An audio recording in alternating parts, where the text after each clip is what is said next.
नमस्कार दोस्तों, स्वागत है आपका हमारे YouTube चैनल जीके ट्रैकर पे। देखिए फ्रेंड, आज के वीडियो में हम बात करेंगे जो हमारी एक सीरीज़ है इंडियन कॉन्स्टिट्यूशन एमसीक्यू सीरीज़, जिसमें हम पूरे भारतीय संविधान को एमसीक्यू के रूप में कवर कर रहे हैं।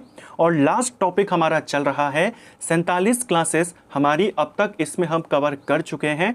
टॉपिक वाइज संविधान निर्माण प्रक्रिया से हमने इसको पूरा शुरू किया। महत्वपूर्ण जो अधिनियम आए थे ब्रिटिश काल के, वहाँ से हमने शुरू किया। वहाँ से एमसीक्यू की प्रैक्टिस करते करते, टॉपिक वाइज करते करते अब हम सबसे लास्ट टॉपिक जो है इम्पॉर्टेंट आर्टिकल, उनको कवर कर रहे हैं। लास्ट वीडियो में हमने शुरुआत के जो 3 भाग थे उनको देखा था, जिसमें भाग 1, भाग 2 नागरिकता वाला और भाग 3 मौलिक अधिकारों को डिटेल से कवर किया। आज हम डीपीएसपी के बारे में, मौलिक कर्तव्यों के बारे में जो सवाल आपसे बन सकते हैं, जो बने हुए हैं, उनकी अच्छे से प्रैक्टिस यहाँ पर करेंगे। डीपीएसपी को लेकर डायरेक्ट आर्टिकल कई बार पेपर में पूछे गए हैं, तो यहाँ पर एमसीक्यू के रूप में हम पूरे टॉपिक का एक क्विक रिवीजन यहाँ पे करेंगे। अगर आपने हमारी इससे पहले की वीडियोस को नहीं देखा है तो प्लेलिस्ट से आप उनको देख सकते हैं। साथ में एक और बात, हमने हमारे टेलीग्राम चैनल पे क्विज को यहाँ पे शुरू किया है, जिसमें आपको डेली 10 जीके के क्वेश्चन, प्रीवियस ईयर के क्वेश्चन वहाँ पर मिलते हैं, जिनको आप सॉल्व कर सकते हैं। क्विज को आप वहाँ पे कर सकते हैं और अपने स्कोर को चेक कर सकते हैं कि आप कितना स्कोर कर पा रहे हैं। डेली आपको वहाँ पे क्विज मिल जाती है। कोशिश करेंगे आने वाले समय में नंबर ऑफ क्विज वहाँ पर बढ़ाने की, हिंदी की भी शुरू करने का प्रयास करेंगे, उत्तराखंड की भी शुरू करने का प्रयास करेंगे। तो अगर आप हमारे टेलीग्राम चैनल से नहीं जुड़े हैं तो डिस्क्रिप्शन में उसका लिंक है, वहाँ से आप ज्वाइन कर सकते हैं। चैनल के अबाउट सेक्शन में जाएंगे, वहाँ पर लिंक है, वहाँ से कर सकते हैं, या टेलीग्राम पे जाके आप सर्च करेंगे जीके ट्रैकर, तो वहाँ पर आपको चैनल मिल जाएगा। तो चलिए दोस्तों, आज की वीडियो को शुरू करते हैं।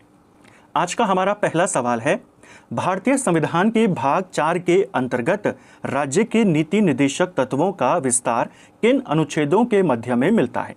जो डीपीएसपी है हमारे directive principle of state policy, ये आते हैं भाग 4 के अंदर। भाग 4 में आर्टिकल 36 से लेकर आर्टिकल 51 तक जो हैं ये डीपीएसपी से रिलेटेड हैं, यानी ऑप्शन बी इसका सही आंसर होगा। बाद में 1976 में इसके अंदर संशोधन होता है। भाग 4 में एक नया भाग जोड़ा जाता है, भाग 4 का, और इसके अंदर एक नया आर्टिकल जोड़ा जाता है 51 का। ये डीपीएसपी का पार्ट नहीं है, ये मौलिक कर्तव्यों का पार्ट है। ठीक है। राज्य के नीति निर्देशक तत्वों के प्रारंभिक ढांचे और परिभाषाओं के संदर्भ में निम्नलिखित कथनों पर विचार करें। चलिए, यहाँ पर आपको 3 स्टेटमेंट दिए हैं। पहला, संविधान के अनुच्छेद 36 में राज्य की परिभाषा दी गई है। तो राज्य की परिभाषा किस आर्टिकल में आपको देखने को मिलेगी? हमने कहा डीपीएसपी शुरू होते हैं 36 से, कहाँ तक जाते हैं? 51 तक। जो मेन डीपीएसपी हमारे शुरू होते हैं वो 38 से शुरू होते हैं। तो 36 और 37 में क्या है फिर? जैसे मौलिक अधिकार हमारे मेन जो शुरू होते हैं वो 14 से होते हैं, लेकिन 12 से 35 माने जाते हैं। उसी को लेकर आपसे एक सवाल भी पूछा गया था। यहाँ पे 36 में क्या है? आर्टिकल 36 में राज्य की परिभाषा दी गई है। डीपीएसपी यानी राज्यों के लिए कुछ सिद्धांत बनाए गए हैं, राज्य जिनको फॉलो करने का प्रयास करेगा। तो राज्य होता क्या है, राज्य की परिभाषा क्या है, वो आर्टिकल 36 में आई है। और आर्टिकल जो 37 है उसमें यह कहा गया है कि इस भाग के जो भी सिद्धांत होंगे, यानी डीपीएसपी में जो बातें कही गई हैं, राज्य उनको शासन का मूल आधार मानेगा। राज्य उनको लागू करने के लिए कानून बनाने का प्रयास करेगा, या कर्तव्य है उसका कि राज्य इन सिद्धांतों को अपने राज्य में लागू करे। और ये सिद्धांत किसी भी कोर्ट के द्वारा लागू नहीं किए जा सकते। राज्य ही अपने स्रोतों के माध्यम से, जो उसके पास साधन होंगे, संसाधन होंगे, उसके माध्यम से उनको देने का प्रयास करेगा। ये सब कहा गया है 37 के अंदर। ठीक है, तो पहला बिल्कुल सही है। दूसरा, अनुच्छेद 38 राज्य को यह निर्देश देता है कि वह लोक कल्याण की अभिवृद्धि के लिए एक सामाजिक व्यवस्था सुनिश्चित करेगा। ये वाला आपका बिल्कुल सही यहाँ पे होगा। आर्टिकल 38 जो है जन कल्याण के लिए सामाजिक व्यवस्था को बढ़ावा देना, यानी राज्य ये प्रयास करेगा कि एक सामाजिक व्यवस्था ऐसी बनाई जाए जिसमें लोगों का अच्छे से कल्याण हो सके। इसके अंदर भी 3 बातें कही गई हैं, 3 प्रयास राज्य करेगा। पहली कोशिश, लोक कल्याण की अभिवृद्धि के लिए सामाजिक व्यवस्था सुनिश्चित करेगा। दूसरा, आय की असमानता को दूर करने का प्रयास करेगा। और तीसरा, नागरिकों को सामाजिक, आर्थिक और राजनीतिक न्याय प्रदान करने की बात करेगा, यानी सामाजिक व्यवस्था के सारे बराबर हों। तो सभी नागरिकों को सामाजिक आर्थिक और राजनीतिक न्याय देने का भी काम करेगा राज्य। ये कहा गया है 38 में। बहुत बार सवाल आता है कि सामाजिक आर्थिक राजनीतिक न्याय किस डीपीएसपी में आता है, तो ये आता है 38 के अंदर, 38 का ही एक पार्ट है। ये भी सही है। 39A के अंतर्गत राज्य कमजोर वर्गों के लिए समान न्याय और निःशुल्क कानूनी सहायता का प्रबंध करेगा। क्या ये सही है? ये वाला भी आपका बिल्कुल सही यहाँ पे हो जाएगा। बेसिकली 38 के बाद आता है 39, लेकिन 39 हमारे पास दो हैं, एक 39 है, एक 39A है। जो 39 है इसमें राज्य को किन किन सिद्धांतों का अनुसरण करना है उसके लिए 5 सिद्धांत बताए गए हैं, वो इसके अंदर हैं। जिसमें पहला सिद्धांत है कि सभी नागरिकों को आजीविका के पर्याप्त साधन प्राप्त करने का अवसर राज्य देगा। दूसरा है सामूहिक हितों के लिए समुदाय के भौतिक संसाधनों का एक समान वितरण, इसका भी प्रयास राज्य करेगा। तीसरा, धन और उत्पादन के साधनों का संकेंद्रण रोकना, यानी उनको एक जगह पर जमा नहीं होने देगा कि कुछ ही लोगों के पास सारा पैसा है, लोगों के पास नहीं है, तो ऐसा भी नहीं होने देगा राज्य।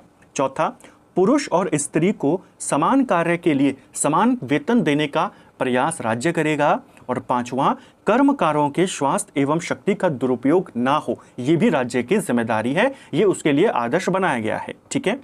इसके बाद आता है 39A। जो 39A है हमारा, इसको 42वें संशोधन के द्वारा 1976 में जोड़ा गया था।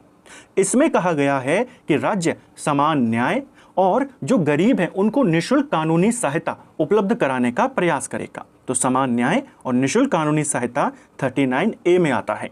तो यहाँ पर तीनों के तीनों आपके बिल्कुल सही हो जाएंगे। ठीक है। भारत में पंचायती राज व्यवस्था के आधार स्तंभ ग्राम पंचायतों का गठन का उल्लेख किस आर्टिकल में है? तो पंचायत राज के तहत ग्राम पंचायतों का गठन ये होता है आर्टिकल 40 के तहत, और ये आ गया डीपीएसपी का पार्ट। क्वेश्चन आता है कि डीपीएसपी का कौन सा आर्टिकल है जो ग्राम पंचायतों के गठन से संबंधित है? आर्टिकल 40। ठीक है। अगला, कुछ दशाओं में काम, शिक्षा का अधिकार, सार्वजनिक सहायता पाने का अधिकार नागरिकों को किस आर्टिकल के तहत एक मार्गदर्शक सिद्धांत के रूप में मिला है? तो कौन सा आर्टिकल कहता है कि कुछ विशेष परिस्थितियों में राज्य काम की व्यवस्था करेगा, शिक्षा के अधिकार की व्यवस्था करेगा, सार्वजनिक सहायता पाने का अधिकार लोगों को देने का काम करेगा? ये कहता है आर्टिकल 41। हमने 36 को देखा कि 36 में क्या है कि राज्य की परिभाषा। 37 में हमने देखा कि जो डीपीएसपी है लागू करना राज्य की जिम्मेदारी है और क्या क्या प्रावधान है वो सब हमने देखे। 38 में हमने देखा कि एक सामाजिक व्यवस्था बनाना। 39 के हमने दोनों पार्ट्स को कवर किया। फिर 40 में पंचायतों के गठन की बात करी। 41 में क्या कहा गया है कि कुछ विशेष दशाओं में काम का अधिकार, शिक्षा का अधिकार, सार्वजनिक सहायता पाने का अधिकार, ये सब 41 में कहा गया है। ठीक है। कार्यस्थलों पर न्यायोचित एवं मानवीय कार्य दशाओं को सुनिश्चित करना और महिलाओं के लिए मातृत्व सहायता का प्रावधान करना किस आर्टिकल के अंतर्गत आता है? यानी जहां पर लोग काम कर रहे हैं वहां पर मानवीय दशाएं अच्छी हो, न्यायपूर्ण हो। ऐसा ना हो कि जो कार्य क्षेत्र है जहां पर लोग जा रहे हैं फैक्ट्रियों में, हालात वहां पर ऐसे जहां पे मानव काम कर ही नहीं सकते हैं। राज्य का ये कर्तव्य बनता है, डीपीएसपी कहता है राज्य एक ऐसा प्रयास करेगा कि कार्य की न्याय संगत और मानवीय दशाएं बनी रहें ताकि लोगों के स्वास्थ्य को या लोगों को कोई नुकसान ना हो वहां पर काम करने से। और दूसरा, महिलाओं को मातृत्व सहायता, यानी जब वे प्रेग्नेंट होती हैं तो उनको मातृत्व अवकाश देने का भी काम ये राज्य का कर्तव्य बनता है। तो ये सब दोनों बातें किस में कही गई हैं? ये दोनों बातें आर्टिकल 42 में कही गई हैं। 41 में क्या था? कुछ विशेष दशाओं में शिक्षा का अधिकार, काम का अधिकार, सार्वजनिक सहायता पाने का अधिकार है। 42 में क्या है कि काम आपको ऐसी जगह पर करना चाहिए या राज्य ऐसी परिस्थिति बनाएगा कि आपके कोई नुकसान ना हो वहाँ पे। तो अच्छी व्यवस्था वहाँ पर बनाना, अच्छी दशा वहाँ पे देना, अच्छे सिक्योरिटी के इंतजाम वहाँ पे करना, और दूसरा मातृत्व सहायता के लिए प्रावधान। ठीक है, यह 42 में कहा गया है। निम्नलिखित अनुच्छेदों और उनके सामने दिए गए प्रावधानों का सही मिलान कीजिए। चलिए यहाँ पे सही को मिलाना है। आर्टिकल 40 क्या कहता है? अभी हमने कवर किया ग्राम पंचायतों का गठन, तो पहले वाले का हो जाएगा 2। आर्टिकल 41 क्या कहता है? कुछ दशाओं में काम, शिक्षा, सार्वजनिक सहायता पाने का अधिकार, यानी दूसरे का हो जाएगा 3। आर्टिकल 42 क्या कहता है? इसमें 2 बातें हैं, न्यायोचित और मानवीय कार्य दशाएं और मातृत्व सहायता, यानी तीसरे का हो जाएगा 4। आर्टिकल 44 बहुत ज़्यादा फेमस है, समान नागरिक संहिता, यानी 1। 2 3 4 1 हमारा आंसर है, जो कि आपको यहाँ पर मिल जाएगा। ठीक है, ऑप्शन ए। समाजवाद को बढ़ावा देने के लिए उद्योगों के प्रबंधन में कर्मचारियों की सहभागिता का प्रावधान किस विशिष्ट आर्टिकल में किया गया है? अब देखिए, समाजवाद को बढ़ावा देने के लिए, जिसमें यानी कि सारे लोग बराबर हो, सबके अधिकार लगभग बराबर हो, इसके लिए उद्योगों का यानी फैक्ट्रियों का जो मैनेजमेंट होगा उसमें कर्मचारियों की भी सहभागिता हो, ये सुनिश्चित करने का काम भी राज्य करेगा। और किस आर्टिकल में ये बात कही गई है? ये बात कही गई है आर्टिकल 43 के ए वाले खंड में। ऑप्शन बी सही उत्तर होगा। जैसे 39 दो पार्ट्स में है, यानी कि उसके दो खंड, एक 39 एक 39A है, ऐसे ही जो आर्टिकल 43 है ये इसके 3 हिस्से हैं, एक 43 है, एक 43A है, एक 43B है।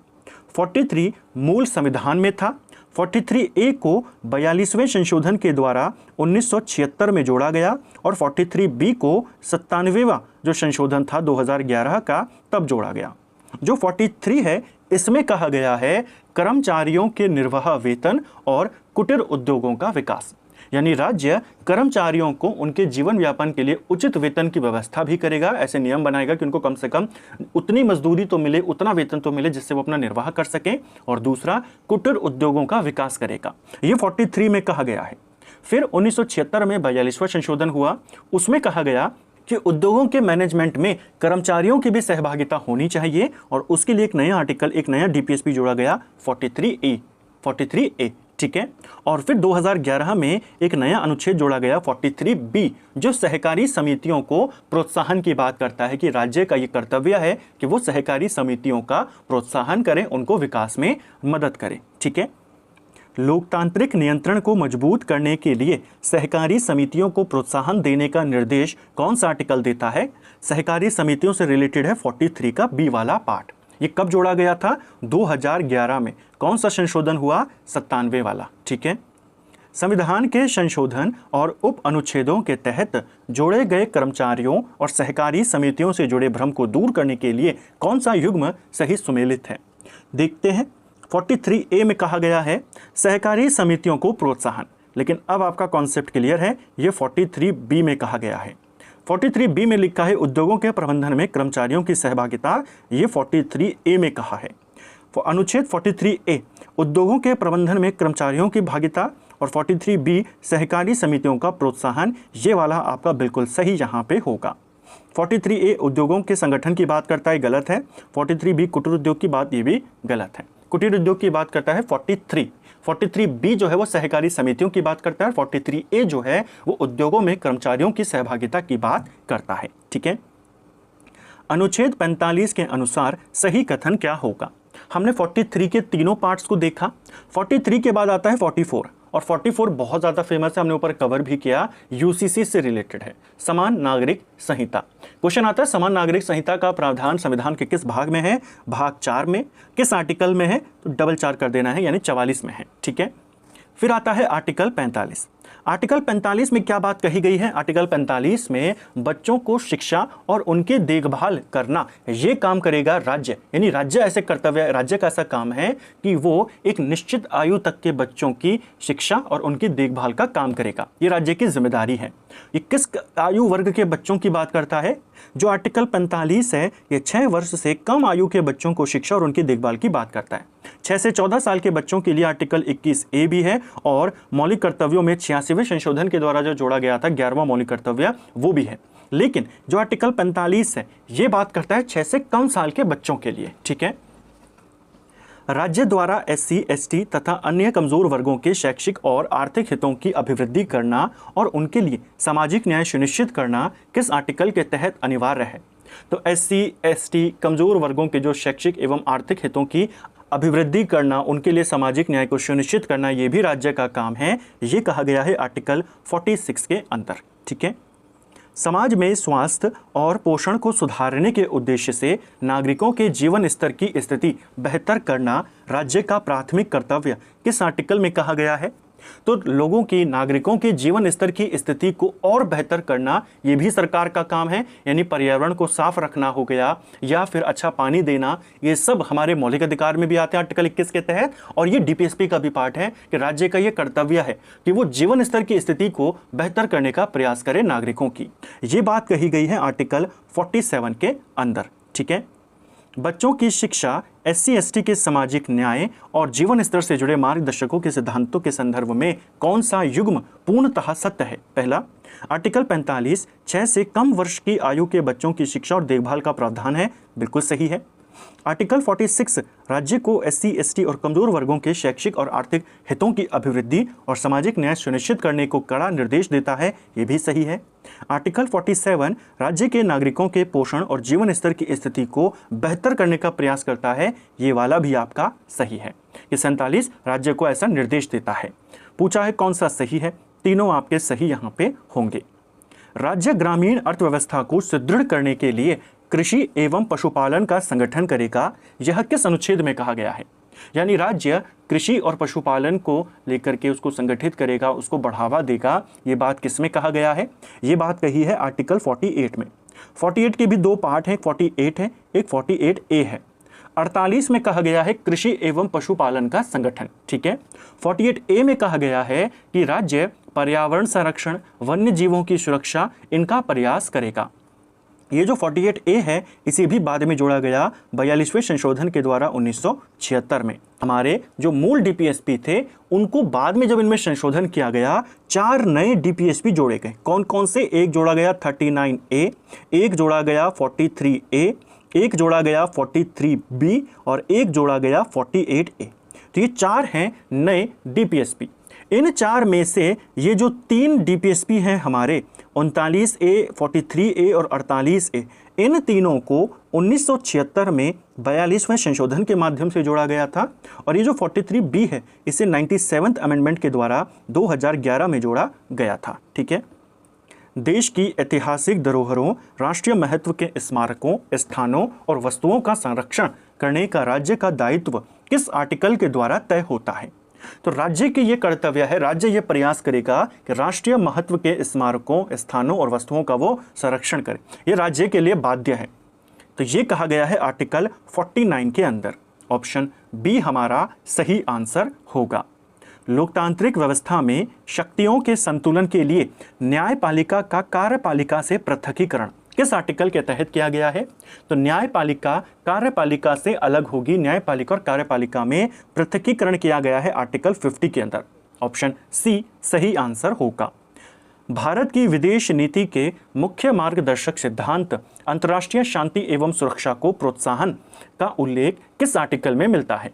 यानी भारत या जो राज्य है उसका ये प्रयास होगा कि राष्ट्र अंतर्राष्ट्रीय शांति एवं सुरक्षा को वो प्रोत्साहित करेगा। ये भी डीपीएसपी का पार्ट है और ये आखिरी डीपीएसपी है 51 के अंदर। ऑप्शन सी सही आंसर हो जाएगा। ठीक है, निम्न में से कौन सा एक युग्म सही सुमेलित नहीं है? तो इनमें से कौन सा सही नहीं है? देखिए, आर्टिकल 39A इसमें क्या समान न्याय और निःशुल्क कानूनी सहायता की बात कही गई है? बिल्कुल कही गई है। आर्टिकल 43A उद्योगों के प्रबंधन में कर्मचारियों की सहभागिता की बात करता है, ये भी सही है। आर्टिकल 48A पर्यावरण संरक्षण और संवर्धन की बात करता है, ये भी सही है। 51 के अंतर्राष्ट्रीय शांति सुरक्षा की बात को प्रोत्साहित करने की बात करता है, गलत है। ये कहता है केवल 51 वाला, 51 के मौलिक कर्तव्यों का होता है। ठीक है, तो ये वाला गलत है, चौथा वाला यही आपने बताना था। तो हमने डीपीएसपी को यहाँ पर कंप्लीट किया। डीपीएसपी और मौलिक अधिकारों में क्या अंतर है, ये भी पूछा जाता है। तो पहला अंतर जो बेसिक है कॉन्स्टिट्यूशनल में जो साफ दिखता है कि मौलिक अधिकार भाग 3 में है, 12 से 35 तक हैं। डीपीएसपी भाग 4 में है, 36 से 51 तक हैं। मौलिक अधिकार जो होते हैं वो नकारात्मक होते हैं। अगर आप राज्य की दृष्टि से देखेंगे तो राज्य को बहुत सारे काम करने से वो रोकते हैं, व्यक्तियों को अधिकार ज़्यादा देते हैं। डीपीएसपी जो है वो पॉजिटिव होते हैं, वो राज्य को और काम करने के लिए प्रोत्साहित करते हैं, उनको एक डायरेक्शन देते हैं। तो मौलिक अधिकार राज्य के कामों को रोकते हैं कि आप ये काम नहीं कर सकते जिससे व्यक्तियों की स्वतंत्रता का हनन हो, तो वो नेगेटिव होते हैं राज्य के लिए। और जो डीपीएसपी हैं वो पॉजिटिव होते हैं क्योंकि वो राज्य को वैसा करने का उद्देश्य देते हैं। जैसे कोई राज्य समान नागरिक संहिता लागू करता है, तो जाहिर सी बात है वो करेगा, क्योंकि उसको डीपीएसपी के अंदर ये बात कही गई है, ये काम उसने करना है, ये बात लिखा हुआ है। और मौलिक अधिकारों में ये लिखा हुआ है कि राज्य को क्या नहीं करना है। ठीक है, मौलिक अधिकार आप हाई कोर्ट के द्वारा या सुप्रीम कोर्ट के द्वारा लागू करवा सकते हो अगर किसी के मौलिक अधिकारों का हनन होता है, लेकिन डीपीएसपी को लेकर आप कोर्ट में नहीं जा सकते। आप कोर्ट में ये नहीं जा सकते हैं कि हमारे राज्य में यूसीसी लागू करना है। कोर्ट इसमें इंटरफेयर नहीं कर सकता है। राज्य अपनी परिस्थिति को देखते हुए उचित व्यवस्था ऐसी बनाएगा कि डीपीएसपी के जो प्रावधान है उस राज्य में लागू किए जा सकें। ठीक है, तो ये कुछ इनमें अंतर है। सबसे बड़ा अंतर यह है कि मौलिक अधिकार जो हैं इनको कानूनी मान्यता प्राप्त है, यानी अगर इनका हनन होता है तो आप सीधा कोर्ट जाएंगे, जबकि जो डीपीएसपी हैं उनको कानूनी मान्यता प्राप्त नहीं है, यानी वो जरूरी नहीं है कि राज्य आपको दे, वो एक तरीके के ऑप्शनल है कि राज्य परिस्थिति ऐसे बनाएगा कि वो चीजें आपको मिल सके। जैसे यूसीसी है डीपीएसपी के अंदर, लेकिन कई राज्यों में वो अभी भी लागू नहीं है क्योंकि वहां पर अभी माहौल वैसा नहीं बन पाया है। तो जो डीपीएसपी हैं वो नैतिक रूप से और राजनीतिक रूप से सही हैं, लेकिन कानूनी रूप से उनको आप लागू नहीं कर सकते कि लिखा है तो हमको लागू करना ही करना है। लेकिन मौलिक अधिकार कैसे हैं, लिखा है तो आपको लागू करना ही होगा। ठीक है, मौलिक अधिकार खुद से लागू हो जाते हैं, स्वतः लागू हो जाते हैं, डीपीएसपी करने पड़ते हैं। ठीक है, ये इनमें मुख्य अंतर है। भारतीय संविधान के किस विशिष्ट भाग और अनुच्छेद के अंतर्गत नागरिकों के मूल कर्तव्यों या मौलिक कर्तव्यों का उल्लेख है? तो मूल कर्तव्यों का उल्लेख है भाग 4 का में, आर्टिकल 51 का में। ठीक है, मूल कर्तव्यों को रूस के संविधान से लिया गया है, उस समय यूएसएसआर था। 42वें संशोधन के माध्यम से इसको संविधान में जोड़ा गया था 1976 में। भारतीय संविधान में शामिल मौलिक कर्तव्यों के ऐतिहासिक उद्गम और संवैधानिक यात्रा के संदर्भ में निम्नलिखित कथनों पर विचार करें। चलिए देखते हैं। भारतीय संविधान में मौलिक कर्तव्यों को सोवियत संघ यानी रूस के संविधान से प्रेरित होकर शामिल किया गया। पहला बिल्कुल सही है। इन्हें संविधान में शामिल करने की सिफारिश करने वाली विशिष्ट समिति का नाम सरदार स्वर्ण सिंह समिति था, ये भी सही है। मौलिक अधिकारों को मूल संविधान में ही शुरुआत में जोड़ा गया था, क्या ये सही है? ये वाला भी आपका सही है, क्योंकि यहाँ पर मौलिक अधिकार की बात है। ऊपर से क्वेश्चन मौलिक कर्तव्यों को लेकर के है, लेकिन यहाँ पर मौलिक अधिकारों की बात कही गई है कि उनको मूल संविधान में ही जोड़ा गया था, जो कि बिल्कुल सही आपका होगा। मौलिक कर्तव्य हमारे मूल संविधान में नहीं थे। मौलिक कर्तव्यों को 1976 में जोड़ा गया। शुरुआत में 10 मौलिक कर्तव्य जोड़े गए, फिर 2002 में 86वां संशोधन होता है और तब 11वां मौलिक कर्तव्य जोड़ा जाता है, जिसमें कहा जाता है कि हर अभिभावक का ये कर्तव्य है कि 6 से 14 साल के बच्चों की शिक्षा की व्यवस्था वो करें।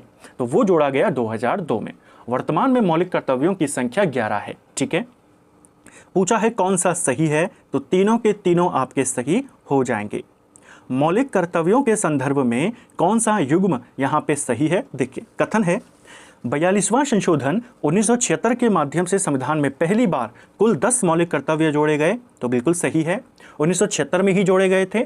संविधान संशोधन 42वां था, संख्या 10 थी, बिल्कुल सही है। वर्तमान में मौलिक कर्तव्यों की कुल संख्या 11 है। 6 से 86वें संशोधन 2002 के द्वारा बढ़ाकर 11वां मौलिक कर्तव्य शामिल किया गया था, ये वाला भी आपका सही यहाँ पे होगा।